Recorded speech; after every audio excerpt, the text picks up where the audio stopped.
Залуучууд бид нар дахиж шахаж, дахиж шаардмааргүй байна. Одоо ингэ боли арай дэндэж.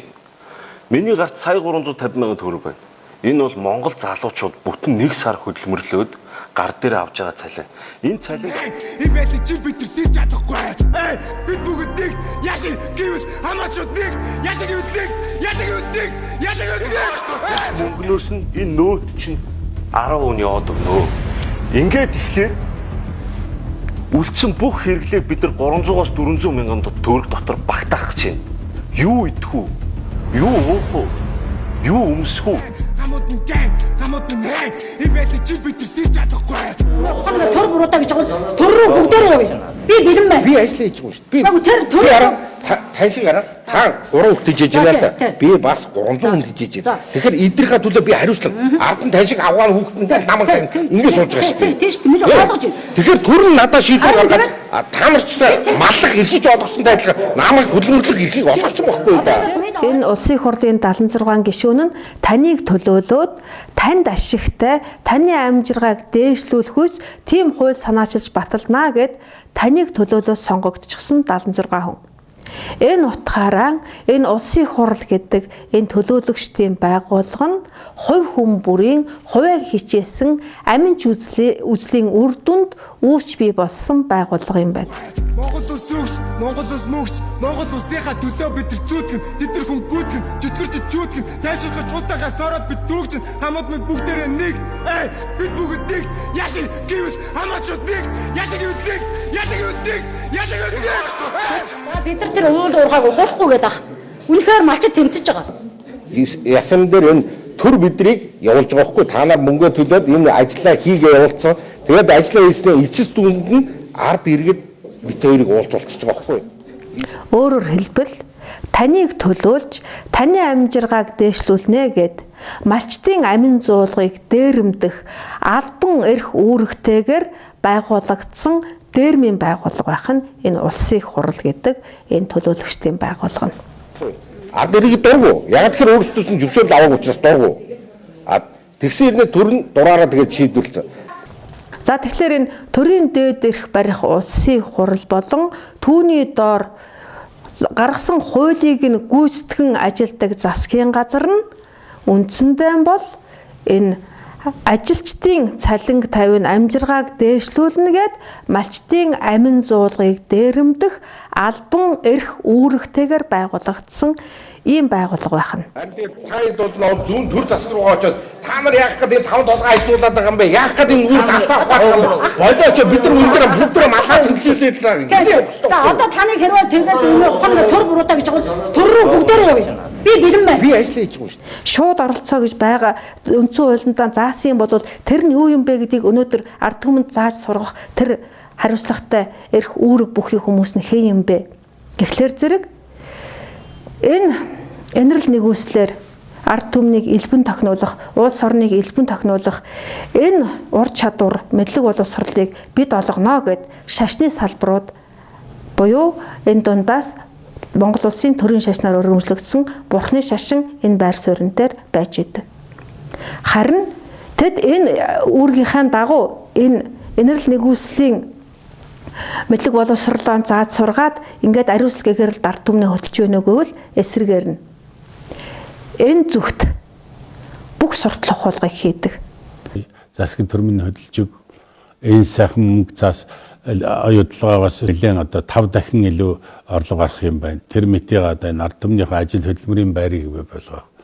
Энэ одоо үндэсний компаниудаа дэмжих ингэж биднүүд бүгдээр ажилтай болоод дэрсгэл босоод ирвэл юу гэж ингээл гудамжиндаа маргалдаа сууж явах та ажилтай хүн завгүй болно мөнгө цаастай болно. Бурхан гэж буг чөтгөрийг шүтүүлсэн. Баяны одоо өглөө өгдөг бизнесмен гэсэн юм алдар нэрийг манайханд хийдээс өргөсөн юм байна. Юу гэнэ? Сүүлийн үед бол бид бяцлаглалын газар хийж байгаа. Залууж. Яадаг газараа. Яадаг чөтгөр. Компаниудаа дэмжихтэй ингээ газар усаа эвдэх. Тэгээ энэ газар усаа хайрлаад өөрийнхөө амин зуулгын төлөө тэмцэж ядаж байгаа малчдыг энэ засаг захиргааныхаа юмыг энэ сайн сайхан үйл ажлыг нь ялцлаа тий газар хөзөр ухлаа гэж элдв өнгийн тэмцэл хийж та нар битгий засаг захиргааны үйл ажиллагааг ялцлаад байгаа ч гэдэг зүйлийг яриад ухуулаад явж идэг. Гадар нутгийн ингээд бүх юм ингээд идчих юм бол бид нар юун дээр амьдрах юм бэ? Ерөөсөө ард иргэдэй гэсэн сэтгэл алга. Ус ширгээ үүдээ малаа юунаас. Усгүй бол одоо тэгээд үгүй шүү дээ тийм. Усгүй тэгээ юунаас малаа усах уу? Өөртөө жаа. Тэгээд ингэмээр ард иргэдээ нэгдэж гадаа дотоод сэтгэл зүрхээр ингээд нэгдэж. Сайхан Монгол орн авряа. Яг зөв.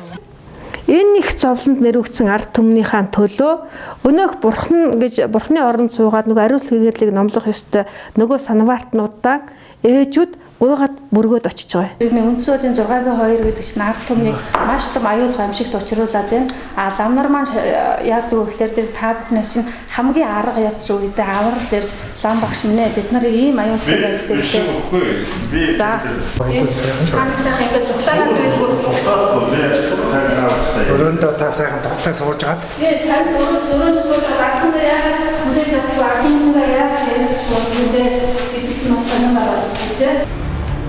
Энэ засгийн бодлого буюу уул уурхаагаас улсын төсөв бүрдүүлж олон хүн ардын амин зуул амжиргааг сайжруулж байна гэдэг байгаа. Энэ үнэхээр тийм олон ардыг тийм сайн сайхан түргэж байгаа юм уу? Хэнийг ямар баяр жаргал түргэж байгаа буянтай сайн үйл юм бэ? За ажилчин хүнийг чамд ажлын байр олгоод ингээд амьдралыг чинь сайжруулж байна гэд худал хуурч заллаад ингээд залингийн гэмт хэрэг үйлдээд буюу энэ ажилчдын хөлс хүч хамгаал имийг сорж мүлжиж шавхаж суудаг. За тэгээд энэ баялаг бүтээж байна гэд ингэж улс орныг хөгжүүлж байна гэд үр хүүхдийн ирээдүйг бүрлэгдэг.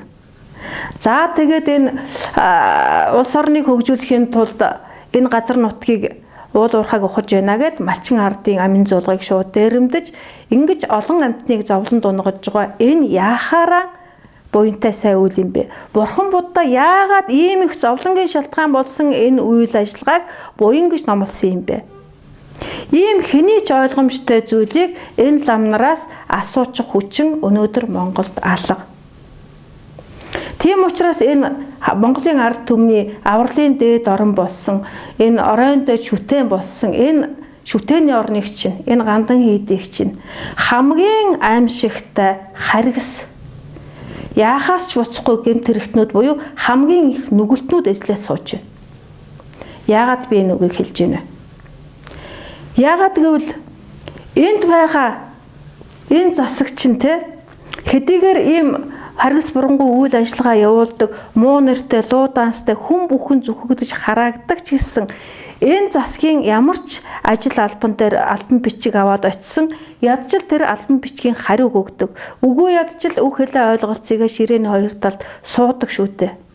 Гэтэл энэ гандан хийдийн захиргаанд албан бичиг аваад очиход тэрний хариуг огт өгдөггүй, зөвхөн үүдний харуултайгаа харьцах тийм л боломж нөхцөл үүсгэдэг. Ингээд үүдний харуулаараа хөөж тууж гаргадаг.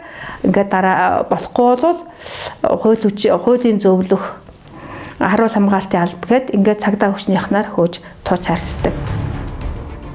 Би өөр хэд гадах юм. Хүнээс гараагүй юм уу? Хоолой зүгэл юм уу? Амьтал зүгэл юм уу? Арай даваад явсан заа юу? Хоолой зүгэл юм уу? Хоолой зүгэл юм уу? Яг яргаж байгаа юм хүнийг. Монголын ард түмчин зовлонгонд авахгүй дийлэхгүй болчихсон. Та нар зовлонгонд ангижруулна гэдэг өнөөдрийг хүртэл итгэдэг хүмүүдээс байна. Тэгэхээр өнөөдөр зовлон улам өсөж байхад одоо бид нар яг хөө ирэх цаг ингээ бүгдийг гаргахыг чи харъя. Яг ингээ бүгдийг гаргахыг чи харъя. Ингээ бүгдийг гаргахгүй согорламаа. Согорламаа. Дэмжүүлээ мань ингэсэн.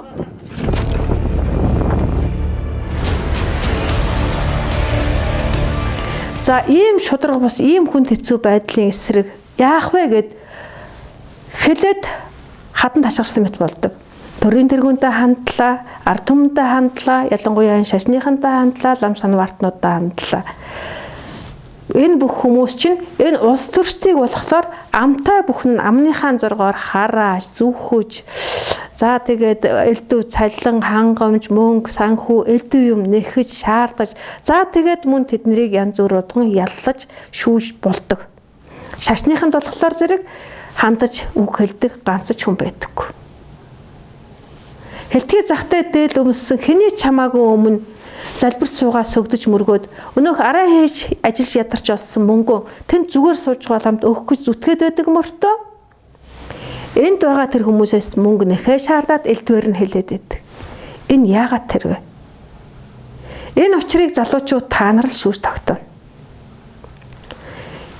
Яагаад гэвэл энэ хүмүүс чинь энэ ариун сүртлийн тухай нэгдүгээрт огт мэдлэг байхгүй.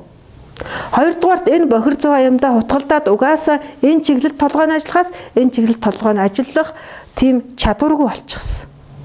Залуучууд болохоор зэрэг яг 20 настай 30 настай залуучууд маань энэ бохир юмд анханасаа хутгалдаагүй задаг энэ бохир гэдгийг одоо бүр туйлын жигсчихсэн байгаа учраас энэ чиглэлд оюун ухаан нь маш сайн ажиллаад ингээд буруу зөвийг шүүж тунгаагаад байх ёстой юмыг байх ёстой байранд нь тавих эзэд бол залуучууд та нар юм. Тийм учраас хувьсгалыг залуучууд л хийдэг. Тийм учраас залуучуудаа эрлэж урам хайрлаа, залуучуудаа итгэж улсаа даатгая. Хариуцлага тооц. Чадахгүй бол гашраараа алга болцгоо. Ийм уриалгыг нийт эцэг эхчүүдтэй дэвшүүлж байгаа юм. Үүнээс цаашаа илүү шаардлага байхгүй шүү. Ард иргэд залуучуудаа чиглүүлсэн ийм бодлого гаргахыг хүлээж байгаа.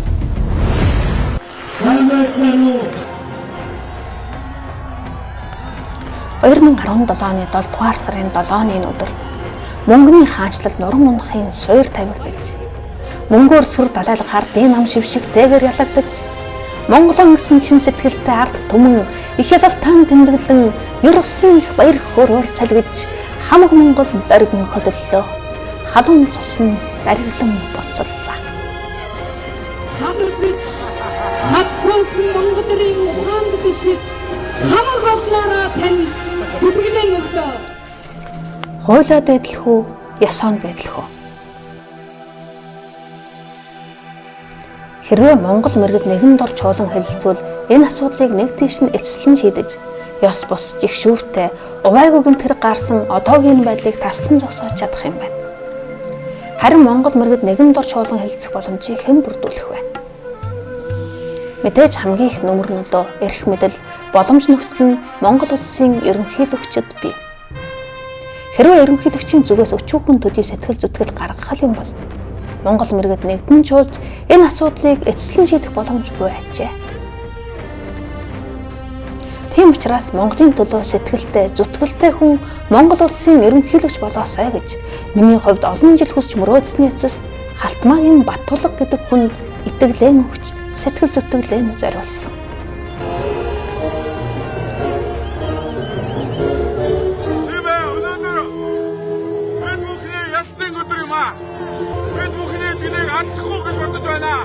Тэгэхээр нэгэнт итгэлэн өгч сэтгэл зүтгэлэн зориулсан энэ хүнд эцсийн хүртэл итгэхээс өөр сонголт надад үлдсэнгүй. Надтай адил Монголын олон зуун мянган ангийн иргэд одоогийн хүн хэцүү цаг үед Монгол түмнээ нэгтгэж Монгол улсаа мандуулах сэтгэл зүтгэл энэ хүнээс л гарна гэж үзээд халуун итгэлэн өгч Монголын ард түмэн даяараа мөнгөний хаанчлалын эсрэг сүрэн босч хүч тэнцвэргүй тулаанд ард түмэн ялалт байгуулан Халтмаагийн Баттулга гэдэг хүнийг Монгол улсын ерөнхийлөгчөөр сонголоо. Хэрвээ хамаг Монголын энэ халуун итгэл дэврэн сэтгэл рүү Халтмаагийн Баттулга гэдэг энэ хүн ус цацаж Монголын ард түмний итгэл найдварыг хөсөрдүүлэхэд хүрвэл итгэл таах чадваргүй хүнд халуун итгэлэн өгч сэтгэл зүтгэлэн зориулсан өөр тонгомдоо тоцрохоос өөр сонголт ард түмэнд үлдэхгүй. Харин ард түмнийхэн итгэл найдварыг хөсөрдүүлсэн хүнд түүхийн өмнө хүлээх алдар гавья нэр төр гэх юм ирэх учиргүй. Хэрвээ Монгол улс цаашлаж хүнддэх нэр төргүй хүмүүсээр удирдуулсаар байвал төрөвгүй Монгол улс хэрэг дан уршин тогтох бол мөнгөнд их орон ард түмэн гэж байдаггүй.